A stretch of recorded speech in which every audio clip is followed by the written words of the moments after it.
Tudo da Canção Nova em um só lugar. Canção Nova Play. Meus caros amigos e amigas, estamos começando o nosso programa de hoje, Pergunte e Responderemos. Uma alegria estarmos juntos mais uma vez para responder suas perguntas. O nome do programa já é bem claro, Pergunte e nós responderemos. Claro, sempre procurando responder dentro daquilo que a igreja nos ensina, o magistério sagrado da igreja. Agora, tem pergunta que não está ligada diretamente com a doutrina, com a fé. Aí nós damos uma opinião, ok?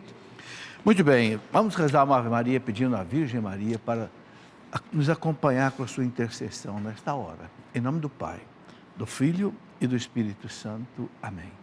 Ave Maria, cheia de graça, o Senhor é convosco. Bendita sois vós entre as mulheres e bendito é o fruto do vosso ventre, Jesus. Santa Maria, Mãe de Deus, rogai por nós, pecadores, agora e na hora de nossa morte. Amém.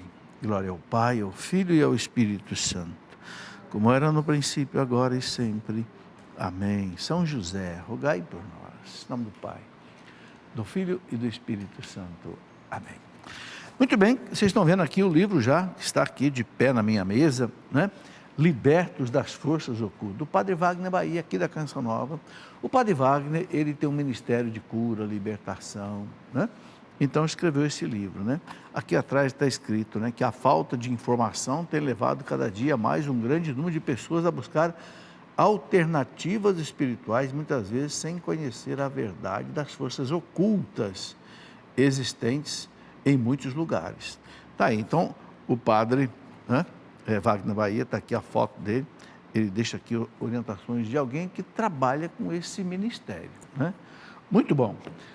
Vamos aqui, então, responder as perguntas que já estão aqui. Primeiro, as perguntas que chegaram pelo Facebook, ou então chegaram pelo site, né? Ou melhor, chegaram pelo e-mail. Então, damos um e-mail no programa, pergunte e responderemos @cançãonova.com. E você pode usar também, se quiser, o facebook.com/pergunte e responderemos CN no final, certo? E o nosso telefone também, 12 31 86 26 00, certo? No primeiro bloco eu respondo as perguntas que chegaram por esses caminhos. No segundo bloco são as perguntas que chegaram por e-mail, vão aparecer aqui no plasma no segundo bloco, certo? Então vamos ao primeiro bloco. Algumas pessoas pedem para não ser identificada, a gente não identifica, claro. Então a primeira delas não quer ser identificada. Nasci em uma família espírita umbandista. Descobri recentemente que fui batizado no centro espírita quando ainda era bebê. E depois na Igreja Católica. Meu batismo é válido? É válido o batismo que você recebeu na Igreja Católica. Pronto. Ok? A igreja só reconhece o batismo na Igreja Católica e algumas igrejas evangélicas. Não são todas, mas algumas igrejas reconhecem o batismo como válido. Então, não tem dúvida. Eu gostaria de mostrar aqui, eu sempre gosto de mostrar um livro ligado ao assunto, que a pessoa que quiser aprofundar o assunto pode aprofundar, certo? Temos um livro para entender os 7 sacramentos. Aqui você tem as coisas básicas sobre batismo, crisma, confissão, eucaristia, ordem, matrimônio, unção dos enfermos, ok? Aqui, para entender os 7 sacramentos. Muito bem. Renato Barros, já somos templos do Espírito Santo. Podemos ter ações teândricas? O que são ações teândricas? A palavra teândrica é uma junção de 2 palavras gregas, theos e anthropos. Theos quer dizer Deus, anthropos, homem. Então, ações teândricas são ações que ao mesmo tempo são humanas e divinas. Não, só Jesus Cristo tem ações teândricas, porque só Jesus Cristo é ao mesmo tempo homem e Deus. Uma ação teândrica quer dizer o seguinte, uma ação que o tempo não consome. Por exemplo, nós temos ações humanas, então o que a gente faz, o tempo faz virar passado, para Deus não. As ações de Deus não morrem no passado, elas são perenes. Por isso que quando o padre consagra o pão e o vinho, o Calvário se torna presente. Sim, o Calvário se torna presente. Cristo, a morte e a ressurreição de Cristo se atualizam. Por quê? Porque não vira passado. Entendeu? As ações de Deus, para Deus não tem passado e não tem futuro. Para Deus tudo é presente. Um teólogo chamado Karl Rahner dizia assim, Deus ele é um instante que não passa. Complicado, né? Mas é isso mesmo, Deus não passa, não vira nem passado e também para Deus não existe futuro. Muito bem, Renata, aí a sua pergunta. Mica Sandra, gostaria de saber se posso ir a shows não cristãos. Meu marido pretende abrir uma distribuidora de bebidas, será que isso de alguma forma é pecado? Bom, e a shows não cristãos? Depende, né? Se for um show que só tem música boa. Eu me lembro que a minha esposa gostava de ir no show do Roberto Carlos, né? É verdade, gostava. Não tinha nada de mal, né? E tinha uma música lá que ela não gostava, que ele mandava todo mundo para o inferno, né? Quero que do mundo vá, quero que você me aqueça nesse inverno e que tudo mais vá para o inferno. Ah, não, Roberto Carlos, pelo amor de Deus, parado aí. Mas, não sendo uma música ofensiva, a nossa fé, a moral, tudo bem. Agora, tem show não cristão que aí tem que tomar cuidado. Esses heavy metal da vida, que às vezes faz apologia ao suicídio, apologia ao demônio, aí cuidado. Você sabe que existe, né? Tem lá uma banda dessa de rock, me lembro do meu tempo de jovem, Faith No More, fé nunca mais, cuidado, né? Bom, meu marido pretende abrir uma distribuidora de bebida, não tem problema, pode vender Coca-Cola, Guaraná, tem muita distribuidora de bebida por aí, vai vender cerveja, a lei permite, não tenho nada contra a lei, né? E o problema da bebida não é de quem vende, é quem consome, né? Então, claro, quem consome é que tem que ter juízo. Você vai comprar cerveja, você vai comprar vinho, tranquilo, né? São Paulo recomendava para São Timóteo tomar um cálice de vinho todo dia. Timóteo, não esqueça, por causa do seu estômago. Eu gosto do meu cálicezinho de vinho, só não tomo quando eu vou ter que dirigir. Faz bem para a saúde. Agora, não vai encher a cara, né? Esse aqui não pode, né? Muito bem. Tá aí, Mica. Valquíria Carlos. O que a igreja pensa sobre os florais de Bach, acupuntura e homeopatia? Valquíria, a igreja, em princípio, ela não dá opinião sobre coisas de medicina. Você não vai achar um documento da igreja que fale sobre florais de Bach, acupuntura e homeopatia. Eu nunca... Por quê? Porque a igreja, ela fala de quê? De fé e de moral. Ok? Então, a gente tem que ver o lado da medicina. Eu sei, por exemplo, que o Conselho Federal de Medicina já aprovou a prática da homeopatia e já aprovou a prática da acupuntura. Florais de Bach, não sei. Bom, aí então tem que ver com os médicos. Agora, o que a igreja não quer? A igreja não quer que se misture práticas medicinais com esoterismo, com misticismo, que seja medicina pura. Se for medicina pura, que não envolve misticismo, esoterismo, ocultismo, a igreja não se opõe, porque não vai contra a fé. Silene Vitorino, é obrigado nos curvar diante das imagens dos santos? Não, não é obrigado, ok? Sou obrigada a me ajoelhar na frente deles? Não, você pode se ajoelhar na frente de uma imagem, não é para adorar a imagem. Primeiro porque o santo não está na imagem, o santo está no céu. A imagem, né, é uma representação do protótipo que está no céu. A imagem lembra 3 coisas para nós. Por que a igreja aprova as imagens, recomenda as imagens? Lá no ano 787, houve o concílio de Nicéia II, lá perto de Constantinopla, porque houve aquela heresia chamada iconoclasmo, que queria que se quebrasse todas as imagens, né? Uma heresia que levou mais de 100 anos para a igreja vencer. Foi uma heresia e morreu muita gente em Constantinopla. Os monges foram massacrados porque defendiam as imagens e tal. O concílio de Nicéia definiu o seguinte: no ano 787, as imagens são boas, devem ser colocadas nas vestes sagradas, devem ser colocadas nas paredes, devem ser colocadas nas alfaias litúrgicas, devem ser colocadas nas ruas e nos caminhos. Isso tem 1.200 anos, nunca mais a igreja estudou essa questão de imagens. Porque a igreja sabe que quando ela estuda uma coisa uma vez num concílio, ela não estuda mais. Ela sabe que o Espírito Santo não se contradiz. Então, podemos ajoelhar diante da imagem, não para adorar a imagem, mas para rezar. Você se ajoelha diante da imagem, né? Você vê o Papa ajoelhado diante da imagem de Nossa Senhora. Para quê? Para pedir a intercessão dela. Diante de Deus. Ela é mãe de Deus. O que a mãe de Deus não pode? Pode tudo. Então você não ajoelha ali para adorar aquela imagem, não, para veneração. E a coisa é tão clara que a palavra veneração vem lá do grego dulia, enquanto que a palavra adoração vem do grego latria, completamente diferente. Claro que no dicionário comum de português você não vai encontrar isso. Se você pegar um dicionário bíblico, você vai encontrar a diferença entre dulia e latria, veneração e adoração. E nós devemos ter imagem, gente. Eu vou dar só um exemplo aqui.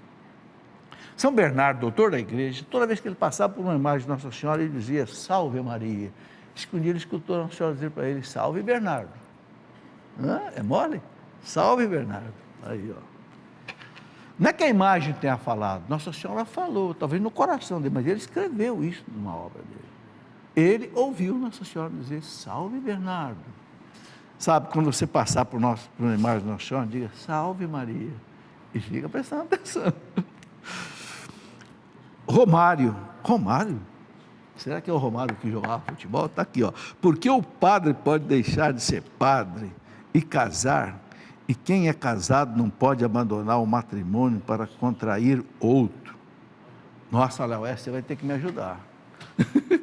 Por que o padre pode deixar de ser padre e se casar, e quem é casado não pode abandonar o matrimônio para se casar com outra pessoa? Vamos por parte. Olha, o padre, ele pode deixar de ser padre, por quê? Vou explicar por quê. Porque o padre, ele fez um voto diante da igreja, o voto do celibato, da pobreza e da obediência. Se ele for ao Papa, e ele pedir autorização para suspender esse voto, o Papa pode suspender, porque o Papa é a autoridade máxima da igreja, certo? Tudo bem, então, ele nunca deixa de ser padre, ele deixa o ministério sacerdotal, mas ele continua sendo padre. Tanto é que um padre que o Papa autorizou, casou, tudo direitinho, num caso de necessidade, num caso de perigo de morte, ele pode confessar uma pessoa, pode dar até unção nos enfermos, está no Código de Direito Canônico isso. Agora, por que uma pessoa que é casada não pode deixar o outro? Porque fez um voto para o outro eterno, até que a morte o separe. É diferente. E aí envolve uma família, filhos, entende? É completamente diferente. Pode haver a separação, e quando houver a declaração de nulidade, por exemplo, do casamento, aí pode separar. Aí pode haver um segundo casamento. Mas é completamente diferente uma coisa da outra, certo? E quando a igreja regula essas coisas, a igreja é inspirada pelo Espírito Santo. Sabe, gente, uma coisa que é um conselho assim básico que vale para tudo. Nunca questionar uma decisão da igreja. Nunca questionar o ensinamento da igreja. Por quê? Porque Jesus disse para a igreja, na Santa Ceia, para os apóstolos, aquilo que está no Evangelho de São João, capítulo 16, versículo 13, quando vier o Paráclito, o Espírito da verdade, ensinar-vos-á toda a verdade. Presta atenção nesse toda. É promessa de Jesus, é palavra de Jesus. Nós temos um credo que tem 2000 anos e nunca mudou. Nós temos 266 papas, nunca um papa na história da igreja cancelou o ensinamento de um papa anterior. Que coisa bonita. Nós já tivemos 21 concílios ecumênicos, nunca um concílio ecumênico cancelou uma definição dogmática de um concílio anterior. É uma coisa maravilhosa, sabe? Essa é a beleza da nossa fé, o Espírito Santo não se contradiz. Então, quando a igreja ensina uma coisa, a gente pode até ter dúvida, mas acredite que aquilo é verdade. Porque a igreja, primeiro que ela estuda muito, a igreja estuda demais, os santos doutores, os santos padres, os teólogos, os exegetas, os hermeneutas, os paleontólogos da igreja, estudam muito. Segundo, que tem a assistência do Espírito Santo, sabe? Quem anda com a igreja nunca vai andar no caminho da mentira, pode ter certeza.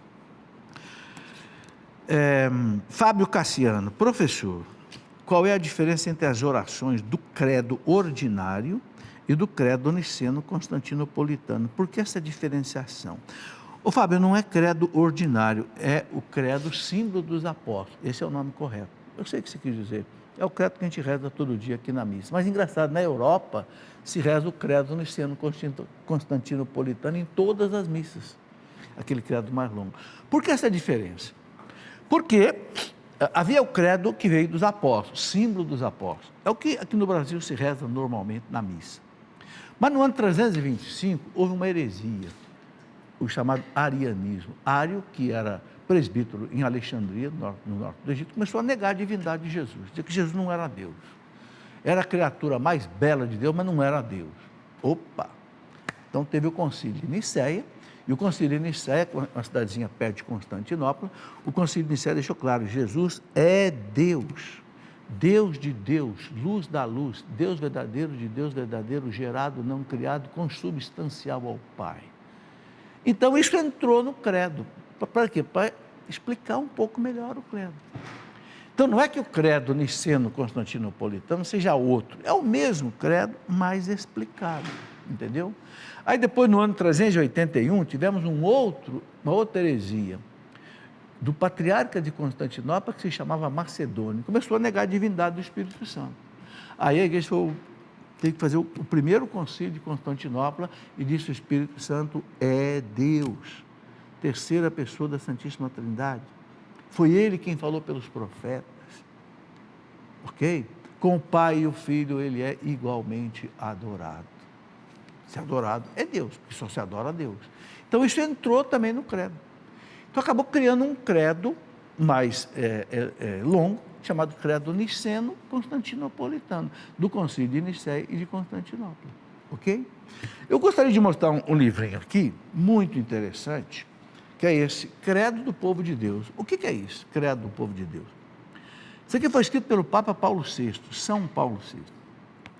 De vez em quando, na história da igreja, um Papa chama para ele a responsabilidade de explicar o credo. O último Papa que foi esse foi Paulo VI.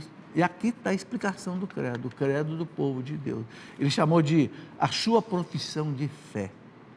Então ele coloca, sabe, é uma coisa maravilhosa esse credo do povo de Deus. Porque são 12 dogmas da nossa fé básicos. É a teologia fundamental, sistemática, né? E aqui eu aproveitei nesse livrinho e coloquei a relação de todos os 266 papas que a igreja já teve e coloquei também um resumo das conclusões dos 21 concílios ecumênicos da igreja, uma coisa muito importante. Ponto alto da história da igreja foram os concílios. Então está aqui, pequeno, vale a pena a gente conhecer. Muito bom. Daniele de Fátima. O que acontece com o anjo da guarda, daquele que vai para o purgatório? O Daniele, o anjo da guarda, ele atua nesta vida. Para quê? Para nos defender contra as ciladas do demônio, contra os perigos da vida, né? Acidentes, etc. Sabe? Reze todo dia para o seu anjo da guarda. Porque o demônio é malvado. O demônio ele fica empurrando a gente para se machucar. O anjo da guarda não deixa. Reze, meu santo anjo do Senhor, meu zeloso guardador. Se a ti me confiou a piedade divina, sempre me rege, me guarda, me governa, me ilumina. Amém. A hora que você acorda e a hora que você for dormir. De verdade. Minha mãe ensinou isso, olha, eu dou graças a Deus. Não é? Eu digo, meu anjo, eu já estou com 70 anos, não deixa eu ficar tropeçando não, porque velho, quando cabe, quebra tudo. Falo para o anjo da guarda, claro. O Padre Pio conversava com o anjo da guarda dele. Sabe, gente, o anjo da guarda é um companheiro de viagem, um companheiro de vida. Agora, morreu, pronto. Aí vai para outra vida. Aí o anjo da guarda não precisa mais nos acompanhar. Certamente ele volta para Deus e vai ter, não sei, guardar, quem sabe, outra pessoa. Aí não sei, a igreja não fala sobre isso, não vou dizer o que é, o que não é. Mas ele atua na nossa vida, aqui na terra. Elizabeth Vieira, um adventista do sétimo dia, me perguntou por que não guardamos o sábado, e sim o domingo. Qual o fundamento bíblico para essa alteração? Bom, primeiro que Jesus ressuscitou no domingo. Então, né, é o Dominus, o dia do Senhor. É o primeiro dia da semana. Até que o segundo dia já é segunda-feira. Porque a primeira-feira é o domingo. Por que chamam de primeira-feira, segunda-feira? Porque antigamente o povo fazia a feira todo dia. Não tinha geladeira para guardar as coisas, então era primeira-feira, segunda-feira, terça-feira, quarta. Jesus, o fato de Jesus ressuscitar no dia seguinte ao sábado, o Catecismo da Igreja explica que é o primeiro dia da nova criação, ok? Resgatada pela morte e pela ressurreição de Cristo. Começou um tempo novo. E outra coisa, que os apóstolos celebravam as missas no domingo. Basta você ver aqui, por exemplo, Atos dos Apóstolos, se você pegar aí o capítulo 20 dos Atos dos Apóstolos, versículo 8, tem aquela citação de São Paulo, no primeiro dia da semana, Paulo celebrando o que eles chamavam de a fração do pão, era a missa, tá? Então está aqui, ó, 27, no primeiro dia da semana, estando nós reunidos para partir o pão, Paulo, que havia de viajar no dia seguinte, conversava celebrando a missa. Mas também a gente tem documentos, nesse livro aqui, a Sagrada Tradição, dessa trilogia que eu escrevi, Sagrada Tradição, Sagrada Escritura e Sagrado Magistério, são coisas básicas que todo católico precisa conhecer, porque são as bases da igreja, né? Nesse livro, Sagrada Tradição, eu coloco aqui textos do primeiro século, segundo século, que falam que a igreja celebrava a missa no domingo. Por exemplo, vou ler aqui alguma coisa para você. Ó, São Justino, ele morreu no ano 165, nasceu no primeiro século, morreu no segundo. Santo doutor da igreja, mártir, em Roma. Olha o que ele disse: reunimos-nos todos no dia do sol. O que é o dia do sol? Sunday, domingo. Certo? Porque é o primeiro dia após o sábado dos judeus, mas também o primeiro dia em que Deus, extraindo a matéria das trevas, criou o mundo. E neste mesmo dia, Jesus, nosso Salvador, ressuscitou dos mortos. Apologia 1,67. Está aqui, ó. São Justino. Primeiro século já falava da missa no domingo. Tem outra citação aqui de Santo Inácio de Antioquia, que morreu no ano 107 em Roma, no Coliseu de Roma, lançado aos leões, né? Na época do imperador Trajano. Uma festa que o Trajano deu lá, jogava os cristãos para os leões. Olha o que diz, Inácio de Antioquia nasceu lá no ano 60, ele foi feito bispo por São Pedro, Antioquia. Olha o que Santo Inácio escreve: aqueles que vivem segundo a ordem antiga das coisas, voltaram-se para a nova esperança, não mais observando o sábado, mas sim o dia do Senhor, no qual a nossa vida é abençoada por Ele e por sua morte. Está lá na carta que ele escreveu aos Magnésios. Está aí. Ora, se os nossos padres, santos doutores da igreja, no primeiro século, diziam que a missa é observada no domingo, porque o Cristo deixou a missa no domingo, certo? Por isso que a igreja segue essa bela tradição. Celso Ribeiro: para a minha salvação, preciso da fé e de obras. Certo, precisa. Deus fala, quem crer e for batizado será salvo. Mas claro, Jesus fala, São Paulo fala da fé, né, que se manifesta pelas obras. Ok?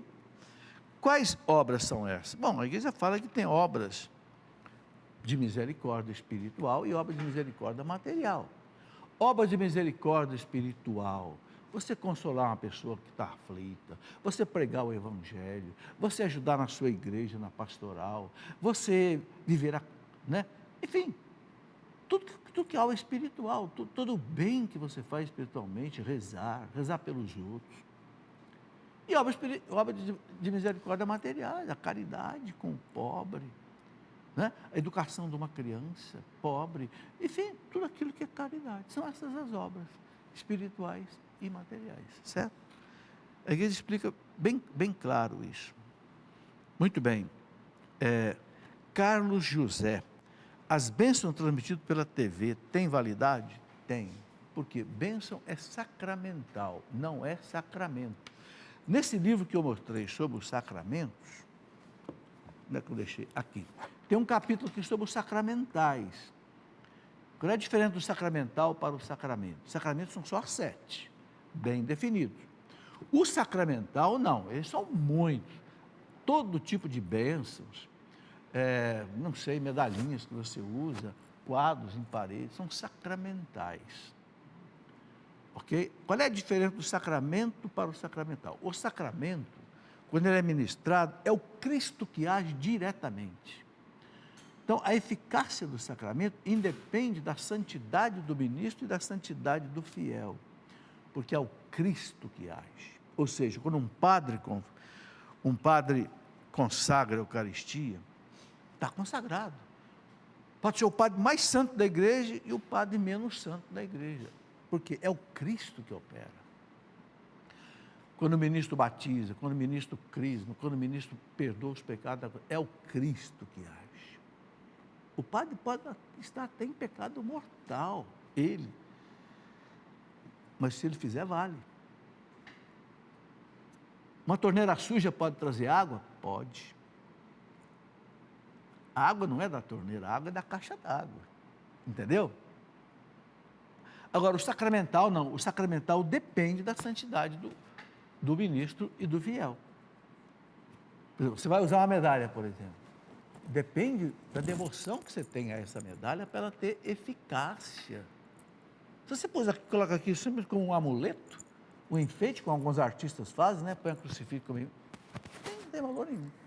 Mas se você acredita, né? Aí tem um efeito. Né? Tanto é que o demônio, você mostra o crucifixo para o demônio, o exorcista mostra o crucifixo para o demônio. Num exorcismo, o demônio estremece. Joga água benta nele, ele estremece. Por quê? Porque a água benta é um sacramental. Entendeu? Então, ele fala, a bênção, então, pela televisão, vale, porque o sacramental pode ser dado à distância, o sacramento não pode. O sacramento tem que estar na presença do ministro, por isso que não pode confessar por telefone, confessar pela internet, não pode. Você tem que estar presente. É uma exigência do sacramento. O sacramental pode ser à distância. Por telefone, padre, me dá uma bênção. Tranquilo, pode pedir a bênção por telefone, não tem problema, certo? E ela pergunta, e as adorações ao Santíssimo? Bom, a adoração ao Santíssimo não é a mesma coisa, você está diante do Santíssimo, exposto. Vale a sua oração pela televisão? Claro que vale. Oração vale de qualquer jeito, né? Mas agora, o ato de adoração ao Santíssimo, com ele presente, é diferente de não estar presente. Por que não vemos reprises de missas? Porque a missa sempre deve ser atualizada, né? Missa tem todo dia, então não há necessidade de reprisar a missa, tá certo? Intervalo? Vamos a ele, intervalo, daqui a pouquinho a gente volta para o segundo bloco. Espera aí que é bastante rápido.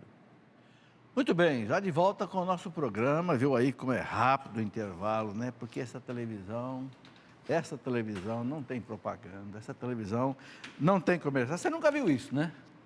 Você nunca viu isso, né? E outra coisa, não é paga pelo Estado, não é paga por ONG nenhuma, é paga por você que está assistindo. Você que mantém aí esse sistema de evangelização que hoje cobra o mundo inteiro. Porque pela internet você chega em qualquer lugar do mundo, né? Eu assisti Canção Nova lá nos Estados Unidos, no Japão, porque pegou a internet, você pega. Maravilha, né? 24 horas no ar, o rádio, TV, a internet, as casas de emissão da Canção Nova, né? E é você que ajuda isso. Isso é uma graça, isso é uma bênção para você. Não tem coisa mais maravilhosa na vida do que a gente cooperar com Deus. O pai que gera uma criança, uma mãe que gera uma criança, está cooperando com Deus. Quem coopera com a evangelização está cooperando com Deus. Quem trabalha está cooperando com Deus. Evangelizar, salvar almas, levar almas para Deus, tem coisa mais importante. Agora isso custa, né? Vocês estão aqui, lá esqueci de dizer que nós temos um casal aqui, o Ítalo e a Marina, são de Fortaleza, no Ceará, bem-vindos, viu? Vocês estão vendo, só aqui tem 3 câmeras trabalhando, né?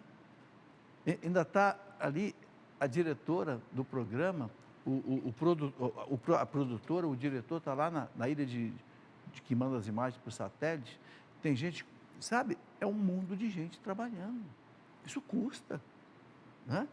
Então, quem ajuda a evangelização, dizia Paulo VI, tem os mesmos méritos do evangelizador.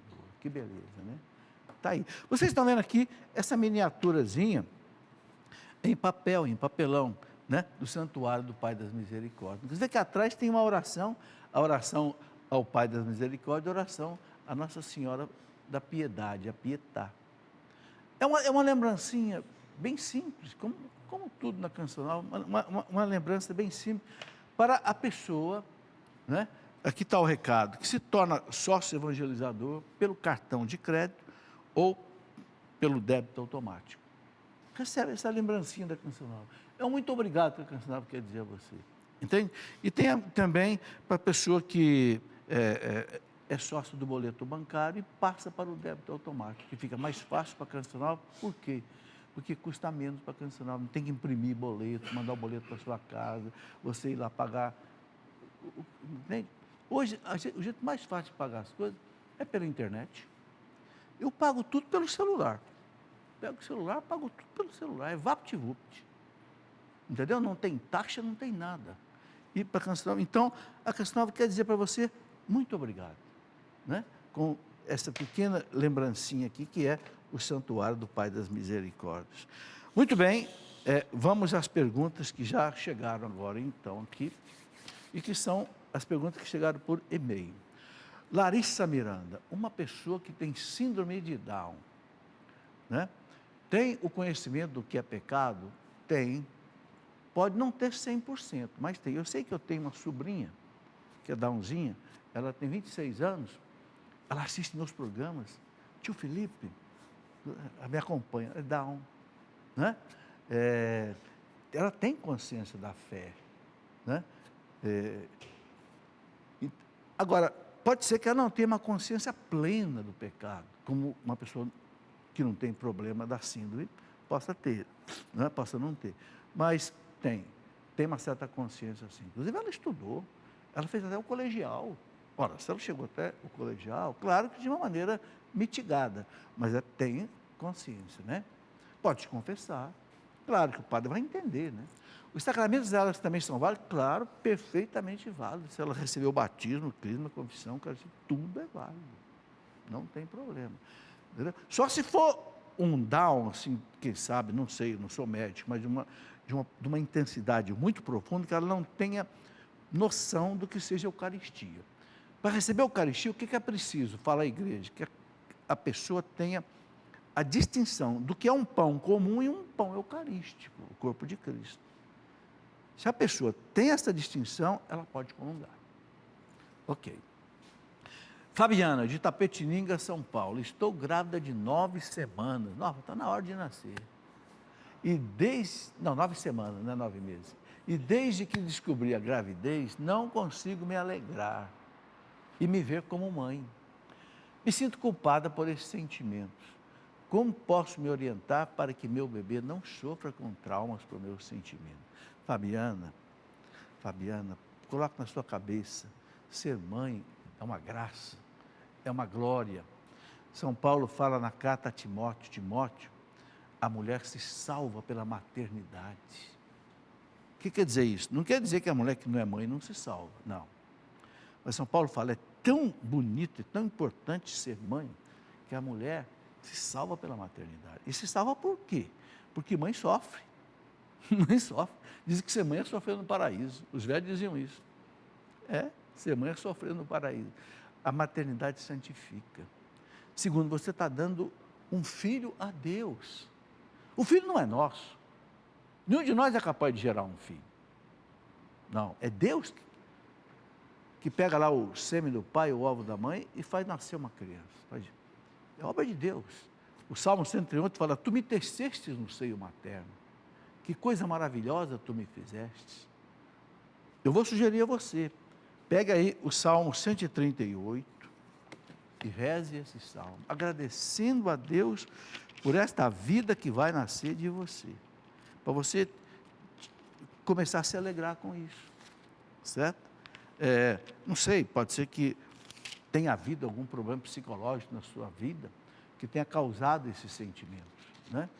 Mas, olha que bonito, né? O Salmo 138 diz assim, fostes vós que plasmastes as entranhas do meu corpo. É Deus que está gerando essa criança dentro de você. Vós me tecestes no seio da minha mãe. Olha que beleza. Sede bendito por me haver desfeito de modo tão maravilhoso, pelas vossas obras tão extraordinárias. Conheceis até o fundo a minha alma. Leia esse salmo, reze esse Salmo 138. É o salmo da onisciência divina.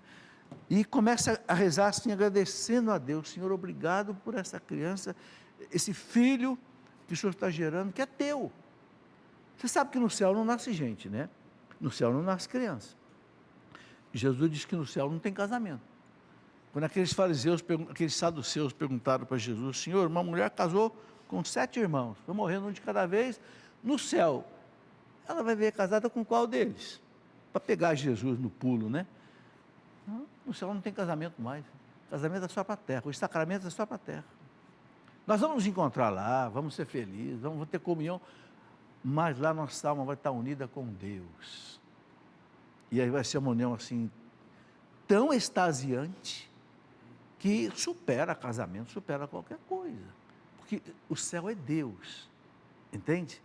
Então, o filho que a gente gera aqui, a gente gera para Deus. Ele vai ser um habitante do céu. Então, se alegre por causa disso, certo? Daniele Paulino, sou casada no civil e no religioso. Meu esposo me abandonou há 3 meses e já tenho uma namorada. Como sou a parte lesada da situação, posso eu também procurar outra pessoa? Não, não pode, Daniela. Não pode. O que você pode é, se houve o divórcio, se você acha que por acaso o casamento de vocês não foi válido, aí tem que fazer uma análise muito profunda dessa situação. O que você pode, de repente, entrar no tribunal da igreja e o tribunal dizer: seu casamento não valeu. É a declaração de nulidade. Aí você pode se unir a outra pessoa. Mas sem a declaração de nulidade do primeiro casamento, aí seria adultério, se unir a uma outra pessoa. É o que está no Evangelho de São Mateus e que está no documento do Papa, está no Catecismo da Igreja Católica também, entendeu? Eu quero mostrar um livro aqui, não sei se ele está aqui. Tá. Mulheres Sofridas. Por que eu escrevi esse livro? Você está vendo uma lágrima correndo aqui do rosto de uma mulher, né? Essas coisas. Como enfrentar esses problemas? Uma mãe que tem um filho drogado, uma mulher que é abandonada pelo marido, uma mãe que vê um filho, não sei, de repente ser assassinado. É por isso que São Paulo fala que a maternidade leva a mulher para o céu. A mulher se salva pela maternidade de São Paulo. Não quer dizer que a mulher que não é mãe não se salva. Pelo amor de Deus, está cheio de santa aí que é virgem, que não casou, né?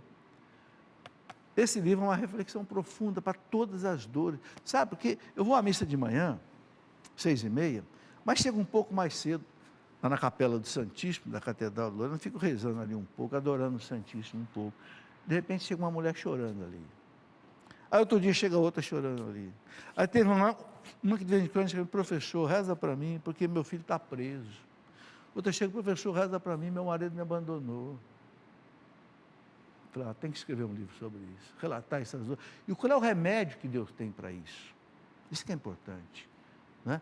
O remédio da fé, da palavra de Deus, entendeu? É isso aí. Vamos lá.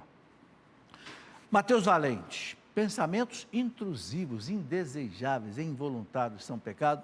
Não, Mateus. Agora, o seguinte, desde que você não fique alimentando esses pensamentos. Veja, sentir não é pecado, o pecado é consentir. Até os santos foram muito tentados quando estavam rezando. Sim, tentados com cenas obscenas no pensamento. É o diabo, é o demônio. Rejeita. Faz o sinal da cruz em você mesmo. Pelo sinal da Santa Cruz, livrai-nos Deus, nosso Senhor, dos nossos inimigos. Se tiver uma água benta, se unja com água benta. Reze o credo. Agora, fuja do pensamento. Porque quando é que é pecado? Quando vem um pensamento desse e você se deleita nele.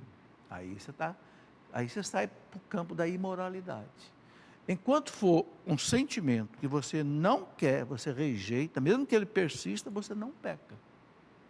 Entendeu? Sentir não é pecado, pecado é consentir. Antônio José: quando Jesus voltar, quem estiver nesse mundo terá a chance ainda de ir ao purgatório para se purificar, ou apenas os santos poderão se salvar? Não. O que a igreja ensina, José?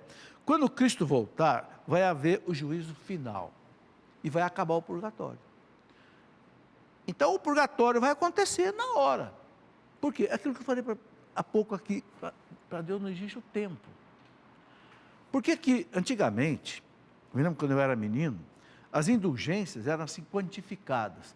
Ah, se você fizer tal coisa, você ganha 300 dias de indulgência para uma alma do purgatório. O que significava isso? Que aquela alma ficaria 300 dias a menos no purgatório. Só que a igreja entendeu que no purgatório não tem dia. Na eternidade não tem mais tempo. O tempo é uma realidade física desta vida. O tempo começou no Big Bang e vai acabar quando o mundo não existir mais, do jeito que é.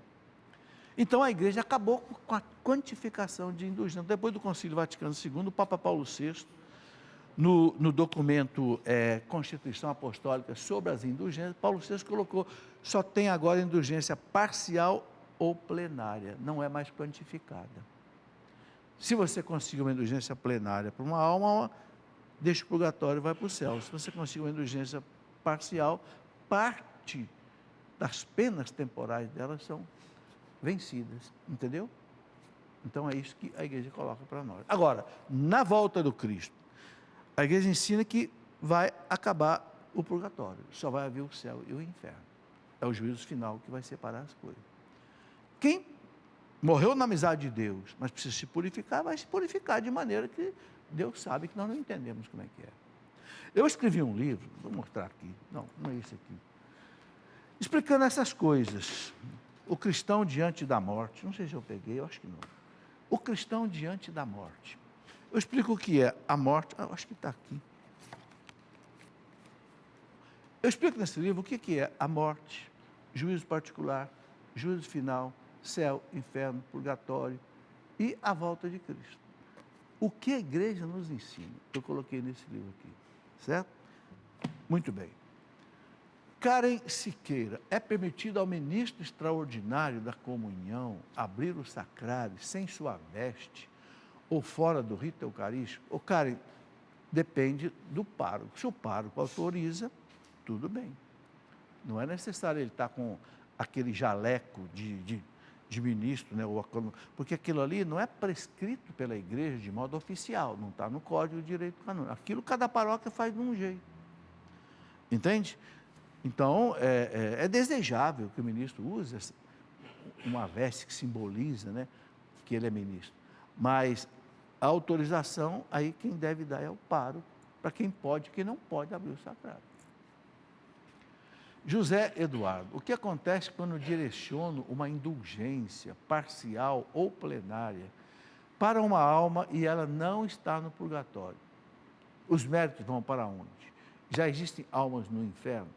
Bom, primeira coisa, se já existem almas no inferno, não existe. A igreja fala que o inferno não existe. Todos os méritos que a gente consegue, você deseja um mérito para uma alma do purgatório, ela já não está mais lá, já foi para o céu. Para onde vai esse mérito? Vai para o corpo místico de que vai para a igreja. Entendeu? Nada se perde. É dogma de fé a comunhão dos santos. O que é a comunhão dos santos? O que eu faço de bom ajuda todo mundo. O que todo mundo faz de bom me ajuda. O que eu faço de mal atrapalha todo mundo. O que os outros fazem de mal atrapalha todo mundo. Entendeu? Então, se o mérito não vai para uma pessoa definida, que vai para o bem da igreja, que Deus dispõe como Ele achar melhor. Adriana Silva, Deus nos escuta mesmo nos momentos que estamos em pecado grave? Claro, Deus escuta sempre, porque Deus é onisciente, ninguém consegue se esconder de Deus. Onisciente, onipotente e onipresente. Não tenha dúvida que Deus, Ele vê tudo, em qualquer circunstância, certo? Márcia Helena, como devemos rezar pela alma de uma pessoa que cometeu suicídio? Como devemos rezar? Márcia, rezar pela salvação dela, rezar para que Deus tenha misericórdia dessa pessoa, né? O catecismo da igreja fala da questão do suicídio, né? Antigamente, as pessoas achavam que quem morreu, quem suicidou-se, não tinha salvação, estava perdido. A igreja não confirma isso. Eu tenho aqui, vou pegar aqui o que o catecismo coloca sobre o suicídio. É importante a gente acompanhar o que a igreja nos ensina. No parágrafo 2283, eu gosto de colocar isso, Porque, sabe, infelizmente, nós temos tido muito suicídio. E suicídio de jovens, né? É falta do sentido da vida, né? Falta de uma presença de Deus, muitas vezes, né? As pessoas chegam ao desespero, às vezes. O parágrafo 2283 fala do catecismo dizendo o seguinte: não se deve desesperar da salvação das pessoas que se mataram. Ok? Não se deve se desesperar da salvação das pessoas que se mataram. Deus pode, por caminhos que só Ele conhece, dar-lhes ocasião de um arrependimento salutar. A igreja ora pelas pessoas que atentaram contra a própria vida. Então pode mandar celebrar a missa para a pessoa, de corpo presente ou depois, 7º dia, não tem problema, entendeu? A igreja fala que é um pecado grave, mas diz aqui, olha, distúrbios psíquicos graves, a angústia ou medo grave da provação, do sofrimento, podem diminuir a responsabilidade do suicida. Então ninguém deve achar que um suicida está condenado, não, reze pela pessoa. Ok? Bem claro aqui, ó, parágrafo 2000, começa aí no 2280, vai até o 2283, certo? É muito importante isso. Eu me lembro de já contei isso daqui, vou contar de novo, porque essas coisas são edificantes. No livro de São João Maria Vianney, o Cura d'Ars, né, o patrono dos párocos, a biografia dele conta que um dia ele estava celebrando uma missa de manhã, e no fundo da igreja uma mulher, isso lá por volta do ano 1800 e pouquinho, né? Uma mulher de preto, de luto, chorando. Quando acabou a missa, ele foi lá falar com ela e disse: pode rezar pela alma do seu marido, que ele está no purgatório. Ela: mas padre, ele suicidou. Eu sei que ele suicidou, Deus me mostrou. Ele tinha saltado de um rio. Mas como, padre, que ele se salvou? Ele explicou para ela: sabe, você lembra, no mês de maio, você fazia um oratóriozinho no seu quarto, colocava a imagem de Nossa Senhora ali, e vocês rezavam, e ele rezava com você? Lembro. Por causa disso, Nossa Senhora conseguiu para ele a graça do arrependimento no último instante de vida. E ele não foi para o inferno, ele está no purgatório, pode rezar para ele. O Cura d'Ars tinha esse dom de ciência, né? Enxergava, sabia dessas coisas. Está aí. Então a gente não deve realmente... É o que ele fala aqui: Deus, por caminhos insondáveis para nós, pode dar à pessoa a graça do arrependimento no último fiozinho de vida. Certo? Diana de Jesus, ou Diana de Jesus, né, tem um relacionamento há 12 anos, onde temos um filho. Porém, meu companheiro não deseja casar, tanto no civil como no religioso. O que devo fazer? Ô Diana, insista com ele para se casar. Insista, persista, mostre pelas razões, ensine pelo que é a necessidade do sacramento, evangelize esse homem. Tá certo? Eu acho que o que você tem que fazer, reze por ele, né? Agora, você não é obrigada a viver no pecado, porque para a igreja, quem está unido, mas não recebeu o sacramento do matrimônio, está vivendo um concubinato, ok? Você não é obrigado a viver isso. Então você tem até direito de uma separação. Eu não digo que você deve separar, mas você tem esse direito. Porque você não é obrigado a viver no pecado. Pecado é pecado. Certo? O ideal mesmo é que você convença ele. Né? Convença, você é católica, quer viver de acordo com a lei de Deus. Não há nada mais importante nessa vida que viver de acordo com a lei de Deus. Deus em primeiro lugar, dizia São Bento. Deus antes de tudo. Amar a Deus sobre todas as coisas é o primeiro mandamento. Eu não posso satisfazer o desejo de uma pessoa que está contra a lei de Deus. Então reflita nisso aí, se aconselhe com o sacerdote, converse com essa pessoa, estude bem a questão. Laudiceia Alves: perdi um bebê de 27 dias de nascido. Eu e meu esposo nos perguntamos se um dia nos reencontraremos. O que a igreja fala sobre isso? Vamos nos encontrar na comunhão dos santos. Santo Agostinho fala isso, São Tomás de Aquino fala isso, né, que nós vamos nos encontrar. Haverá uma comunhão maravilhosa daqueles que estiverem em Deus. Agora tem uma coisa que eu já falei. O que é o céu? O céu é a visão beatífica de Deus. O céu é um encanto. Você imagina, aqui nesse mundo, pensa nisso, aqui nesse mundo tem certas coisas que deixam a gente de boca aberta, né? Pela beleza. Você vê um pôr do sol, você vê um pássaro colorido que canta, você vê uma criança, uma mulher bonita, meu Deus. Agora você imagina você olhar para Deus, que é o autor, o criador de tudo isso. Nós vamos ficar o tempo todo. É um louvor eterno. Por quê? Porque Deus, o conhecimento de Deus, ele é eterno, ele não se esgota.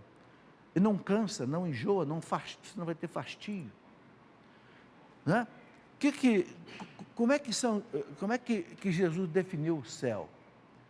Evangelho de São João, capítulo 17, versículo 3. São João fala assim: a vida eterna, Pai, consiste em conhecer a Ti e a Jesus Cristo que enviaste. O céu é conhecer Deus. Então o que acontece? Os outros que vão estar conosco vão estar também colados em Deus, vai estar todo mundo ligado em Deus. Você entendeu? Então vai ser uma comunhão diferente da comunhão que nós temos hoje, aqui. Imagina que nós estamos todos aqui, né? E entra ali o Papa Francisco, para o programa, não é? Papa Francisco, vem cá, Papa, o senhor com a palavra, porque nós vamos esquecer um do outro aqui, nós vamos ficar olhando. Agora, imagina quando entra Deus. Vocês entenderam o que é o céu? O céu é Deus. Santa Catarina de Sena dizia: o céu é Deus, e Deus está em mim, então o céu está em mim. É bonito isso, né? A beleza da nossa fé, gente. Acabou, não? Não, né? Rodrigo Horta. Fiz vocacional em 2009, na Ordem dos Franciscanos, e acabei saindo do seminário. Porém, já cursei filosofia e teologia. Acontece que mesmo nunca tendo casado, já tenho um filho de 8 anos. Algum dia poderei ser ordenado como sacerdote? O Rodrigo, teoricamente, pode. Santo Agostinho, antes de ser padre, antes de ser bispo, Santo Agostinho tinha um filho, o seu Adeodato. Né? Adeodato quer dizer dado por Deus. Mas Santo Agostinho, o Adeodato morreu com 17 anos. Santo Agostinho foi. Então, não há impedimento, o que não pode é você ser casado.